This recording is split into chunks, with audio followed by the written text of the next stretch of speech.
Oh, hi. Welcome to the podcast.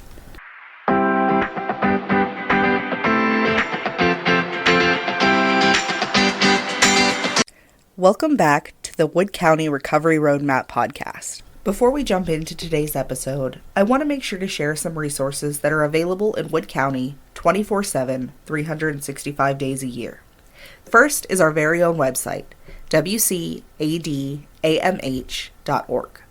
Our website hosts a plethora of information and resource guides on the full continuum of behavioral health care here in Wood County. If you are in need of immediate crisis care, the following are some numbers that I always recommend adding to your phone. As always, if you are in need of immediate medical attention, dial 911.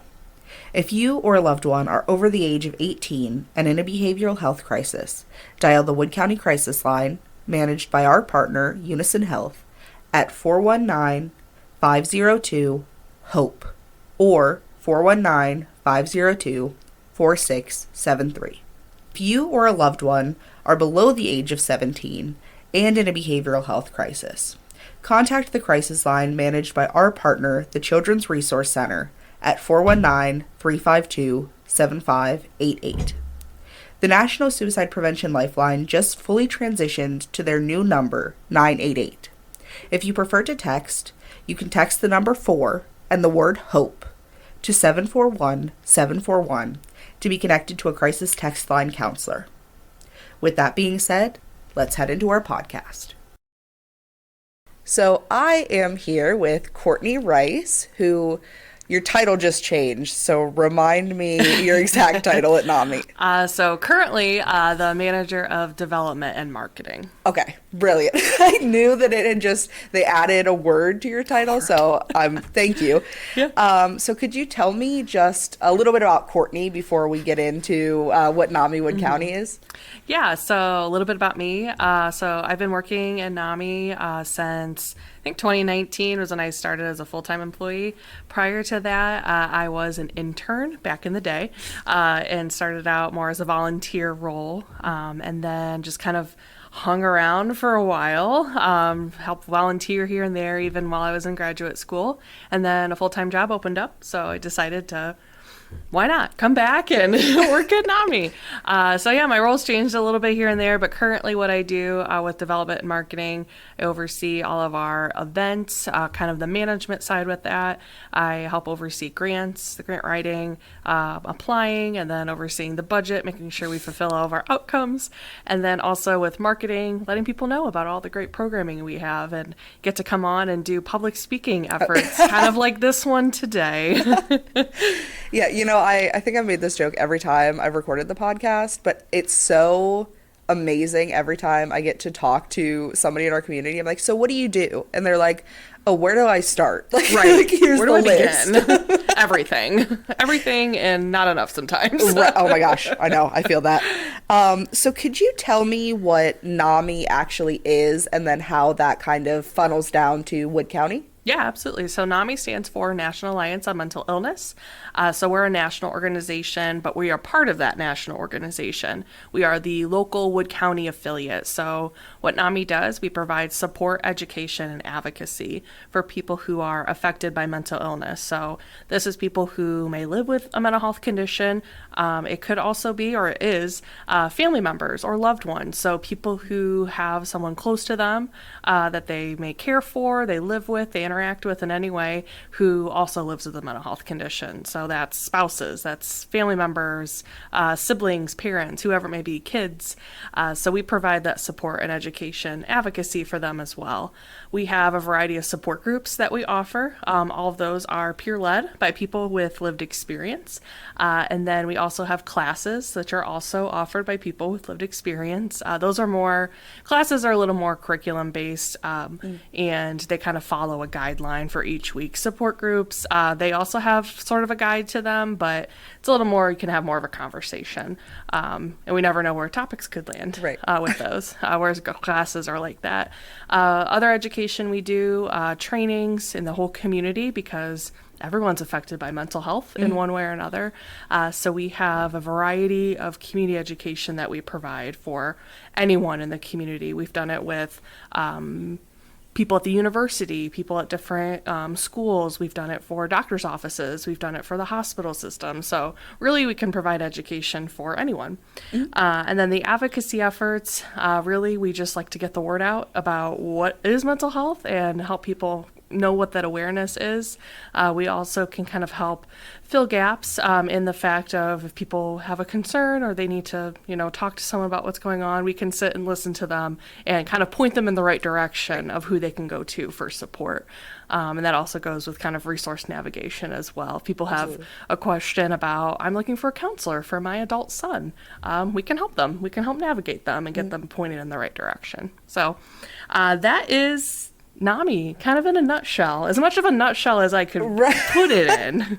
Yeah, you said a few things that I want to touch on, but first, I love this podcast. I think I've said this again every episode, but I love getting to just like compliment you guys on so much of the work that you do in every facet, but particularly for me as Kaylee as a person, I just love seeing the things that you guys do, particularly with the university, because I'm in my master's program. So, I call it pulling back the curtain at Oz, but you were my very first mentor because I interned with Courtney, and just getting to see you guys so well represented on campus and doing all the trainings, and just I'm so thrilled to be able to just like take that piece of my personal life and just see you guys blossom in that area. But I also want to go back to something you'd said about the programming. So when you say that something is led by an individual with lived experience, can you kind of tell our listeners what that means exactly, like kind of in a nutshell, as you mentioned? Yeah, absolutely. So lived experience, that means someone who has been affected by mental health in more of a personal way. So a lot of times people may refer to this as someone who lives with a diagnosis or has had instances in their life where they've struggled. So that's typically what we see. Sometimes we refer to them as peers. So kind of like that peer-to-peer interaction is what we have with our classes and support groups. Lived experience can also be you yourself having a loved one. We have folks, pretty much everyone at our office has that lived experience. So that means that they either have that diagnosable mental health condition, or they have a loved one who has also struggled. And we identify them as peers as well, just kind of in a different manner. But that lived experience is really a way to convey that we've been there, we get it, and we can help you through your own journey or through your loved one's journey. And really, when people can share their own lived experience, it's even more powerful because like I said, we've been there, we get it, and it can kind of create more of that space of empathy as well and understanding. It's a lot easier to share experiences when we're sitting in a room with someone. They're like, yeah, I get that. I've also had struggles talking to a psychiatrist. I've also had difficulty with getting into a counselor. Yeah, I've just tried to call an appointment for my kids, and I get the struggle. So really that can go a long way when we have that lived experience, but that is really what it means. Oh, thank you so much. I love listening to you talk about this, particularly even way back when I was an intern, because it was really one of the first things that you guys taught me was, person first language and how we put the person before their diagnosis. And even, I love like when I'm making something, we were doing the art show, which you guys will hear a little bit about in this podcast. But Jessica sent me an email and she's like, here's how we change the language to make it more person first. And just so appreciative of how you guys really put the people at the forefront. And I'm in awe of you guys. I already said that. So do you have any tips for our listeners on, I asked you to come on the podcast with me because it's Mental Health Awareness Month. May is Mental Health Awareness Month. It is. So really, again, pulling back the curtain at Oz, but the question that I had originally pre-typed was, do you have any tips on how we acknowledge Mental Health Awareness Month, but maybe going beyond that, like how in our personal lives we can really, advocate, support, educate as just people going through life?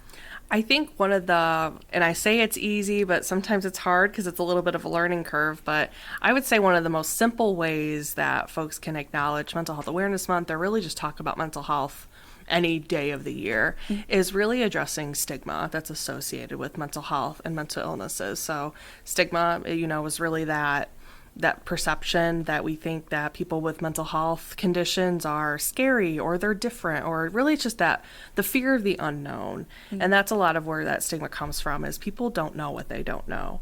They lack that understanding of, people who may live with bipolar disorder.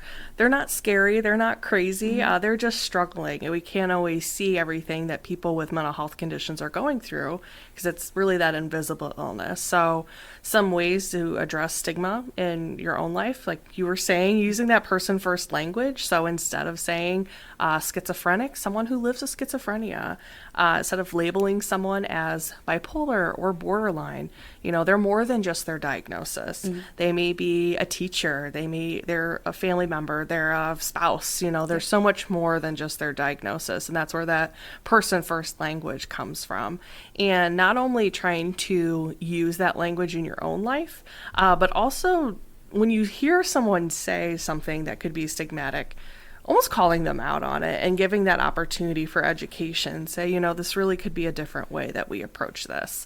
So once you kind of learn what is stigmatic and how to address those things, then educating others, spreading the word. At NAMI, we can give a little bit of education in terms of our reach, but we try to reach everyone in Wood County, but, there's a lot of people. So really, if we can educate one person, then they can continue that education. And it's that simple thing of person first language, not calling someone crazy or psychotic, using terminology that's a little more person-centered and not stigmatic. I say that's the best way. And like I said, it sounds simple, but when you get in that moment and you're trying to confront someone about being stigmatic, it can be a little scary. But at the end of the day, just knowing that you're helping other people and helping alleviate that stigma, because when we face that stigma, or people do, they're less likely to want to get help. They don't want to put that label on them. They don't want other people to know what their diagnosis is.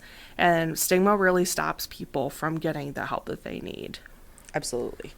And I did just want to mention while you were talking that you guys, your website also has a wealth of resources, but also NAMI National's website, so just NAMI.org.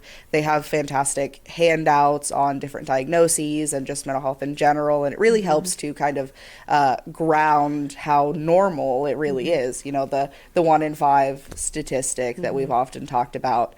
But I do also want to talk a little bit about your outreach, because you mentioned, you're trying to hit everyone in Wood County, and I see you guys all the time, like obviously like in my role, but just in general I've seen so many people in specific Facebook groups that say, hey, I need help, I'm looking for a support group or something like this, and having other community members, not even necessarily NAMI Wood County, but just having other community members go in and say, hey, have you tried NAMI? Here's their website. And it always just brings a smile to my face when I see it. I'm like, yes. Me too.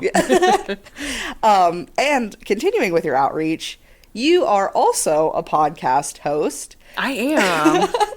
So if you recognize Courtney's voice, that's why. So could you talk, the name, what it's about? So just give a little plug for the podcast. Oh my gosh, absolutely. So podcast is called Stigma Buster. So, busting that stigma.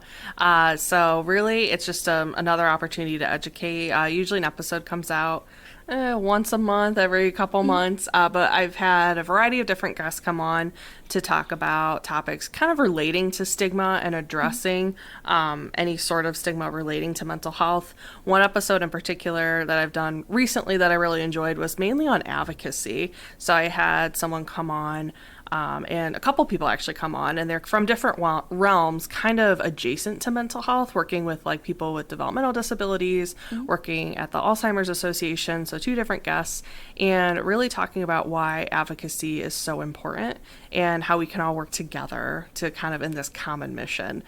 So it was really cool just to have both these different perspectives on, and really just acknowledge that we're all in our different areas trying to do very similar work. And that's what I really enjoy about doing my podcast, is just that hearing the different viewpoints, but at the end of the day, we all have the same mission. So really, it's a great way to educate people on the resources that are available, but also it's a great way just to educate about what that stigma is and how we can address it just as the common folk, if you will. You don't have to have a mental health background or be a licensed clinician to help people who are struggling with their mental health. It could be anyone. Absolutely. And it's available everywhere podcasts can be found. Yes. And that's what I was going to say, too, is you have, like, the coolest guests. Just, like, I see you guys on Facebook when you're promoting the different, you know, like, agencies and community partners that you guys have on. And some of them have been, like, statewide, and some of them are local. And I have had fantastic guests that work in this community, but... lovingly, they can't hold a candle to all of the people that Courtney has talked to. So yes, please go follow the podcast. NAMI is available on all of the social medias, Facebook, Instagram, LinkedIn, X now. I always want to say Twitter. I always forget that too. So yes, please go follow them, listen to the podcast, make sure that you engage with all of the resources that they put out. And if you're a company, I didn't have this written down, but I know we didn't go too in depth into your programming, but if you are a business in the community, you guys are now offering the stigma-free workplace. So if you, do you want to give just like a little shout out to our business owners? Sure. So yeah, if you, own a business or you work in a department, we offer stigma-free company. It's a way to work with different employers on improving employee wellness. So a lot of people, they'll spend, 40 plus hours sometimes in the workplace. And we know that mental health is starting to be discussed more in the workplace, but there could still be some room for education. So part of what we do with Stigma Free Company, we offer a variety of different trainings that we can offer at a low cost. We can also offer support in terms of providing educational materials, brochures, posters, whatever it may be, just in the workplace. We actually did some with Perrysburg Township Fire and EMS recently. One of the things they wanted was some different posters in the break rooms, and working with fire and EMS, mainly male population. So we had some different posters, actually courtesy of NAMI Ohio and Man Therapy. Nice. So we brought those in. They had like fun little sayings, very man-oriented, but also first responder-oriented. They really appreciate it because they were these more like messages that made things a little more easier to talk about when it comes to mental health, because it's hard to talk about that, especially as a first responder or male. So it kind of opens up that conversation. So really simple, easy thing that we did, but it made a world of a difference for this department. So really, with Stigma Free Company, we'll cater it to whatever your needs are. We know that every business, every company, every organization is going to be a little different, different size, different needs. So we will work with you. We can do whatever you need us to do, and we can help you with your employee wellness. So yeah, that's all on our website too, to fill out and figure out how you can get involved. And I love NAMI's website. Just so it's so user friendly. Everything is just where it's supposed to be. Because sometimes I think things can get a little bit lost in the weeds. Just in terms, because again, we do so much. But please go to NAMI's website. It's very user friendly. Things are where they should be. So is there anything, just kind of to wrap up, anything that you didn't hear me ask that you really wanted to mention? Well, we do offer, we do some different awareness events, since that's, part of my job, I guess, is, coordinating those events. So we have one in particular coming up that's kind of fun. Our golf outing is happening June 7th. So if you're a golfer, we have teams of 4 available. If you're, just want to come and play, we'll put you on a team. We'll figure it out. But it's going to be, like I said, Friday, June 7th. We're going to be doing a lunch beforehand. All you can eat taco bar. And then we'll go out on the course. I won't. I'm not a golfer, but I like to just, enjoy the ambiance and the fresh air. But, people who can go out and go golf. But yeah, we have that opportunity coming up, and it's a good fundraiser for us. So if you want to get out of the office on a Friday and go hang out with your your pals and go out and golf, we have that option. If you're not much of a golfer like me, but you like tacos and eating as many tacos as you can, we are offering a lunch only. So Nice. you can bring over, some of your colleagues and come over to Bowling Green Country Club around noon. We do have lunch only available, $20, all you can eat. And then we will have some raffle baskets available too. So Nice. it's kind of just like a fun little afternoon. Get to hang out outside. You get to hang out with NAMI for a little bit. But yeah, it's on Friday, June 7th at Bowling Green Country Club. I have to tell you, the tacos feel a little bit like a challenge. Like, it felt like you were like, all you can eat, let's see. And I appreciate it. Oh, yeah. Well, the cook will really push it on you to keep eating tacos. We had some folks last year, they're like, no, I'm full. And she's like, no, you're not. Keep eating. So it kind of is a challenge, but honestly, it's delicious. Oh, my gosh. It's very good. You can make nachos. You can make tacos. I don't know. If you really want to try and make a burrito, go for it. But yeah, it's a blast. Well, thank you for sharing that. And I just want to say, too, with some of your fundraisers, we'll have little plugs for the stuff because you guys are around all year round doing some fun stuff. But particularly, we'll be back in the fall to talk about your Afterburn, which is one of my favorite events that you do. Stay tuned. Yes. So that's a stick a pin in it comment. But yeah, thank you so much, Courtney. Thank you for talking to me about what NAMI does and somehow boiling down to what you guys do to a little interview that's not all encompassing, I'll remind you. But yeah, thank you so much for being a guest today. Oh, yeah, thank you so much for having me. It was a great time.